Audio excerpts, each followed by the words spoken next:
Us, the new horror movie by Jordan Peele, also known as the director of Get Out and also known as Devoyne Showerhandle. Jordan Peele's Us is an American nightmare about a family vacation that goes completely wrong. You've seen it, I've seen it, so let's break down the ending of Jordan Peele's Us. So the ending of Us, those villains in the red jumpsuits who are the clones, yeah, they're actually clones. The thing is, the Tethers, as they're called in the movie, are rejects of a government program, top secret. We don't even know the name of the program. We just know that it was a top secret failed government experiment to create clones of human beings. And when the project was abandoned for some reason that we don't really quite know why, they grow resentful and they rise up to take back their lives on the surface. Now, Jordan Peele's newest movie is layered with a lot of symbolisms and metaphors. First and foremost, this movie is about us, you and me, as Americans. I mean, it's right there in the title. It's also a perfect personal revenge tale. Again, we're going to spoilers here. Lupita Nyong'o, who puts on an amazing performance in this movie, plays two different characters. There's Adelaide, who's just this everyday normal woman who's taking her kids on vacation. She also plays Red, Adelaide's tether clone, who actually leads her fellow tethers to rise up and take back the surface. Now, of course, since you've seen the movie, you also know that Adelaide and Red switch places in that opening prologue in the boardwalk in Santa Cruz Beach in 1986. What Jordan Peele created here is his own take on the fictional trope of the mole people. The mole people being popularized in Jennifer Toth's 1994 book, The Mole People. It's basically about the homeless people who live underground and basically have their own society separate from the outside world.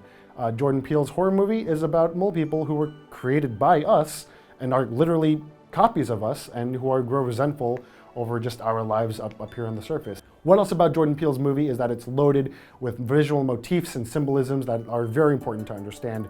One of the most important visual motifs in Jordan Peele's Us is Jeremiah 11:11.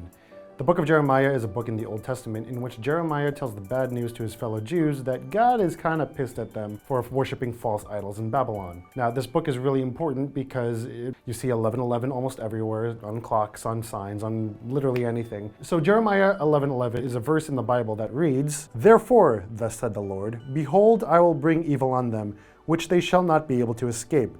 And though they shall cry to me, I will not listen to them." So what does Jeremiah 11:11 mean? Ultimately, it's a personal idea for Lupita Nyong'o's character.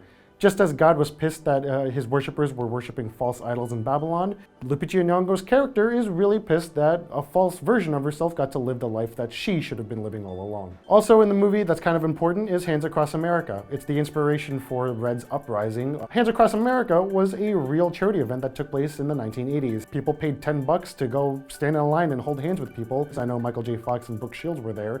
It was organized to help combat poverty across the United States. It's very obvious references, you can't miss it. He literally plays a commercial right at the beginning. But basically, it serves as the inspiration for the real Adelaide/Red to basically organize her tethers and rise up, and that's exactly what the characters are doing at the end of the film.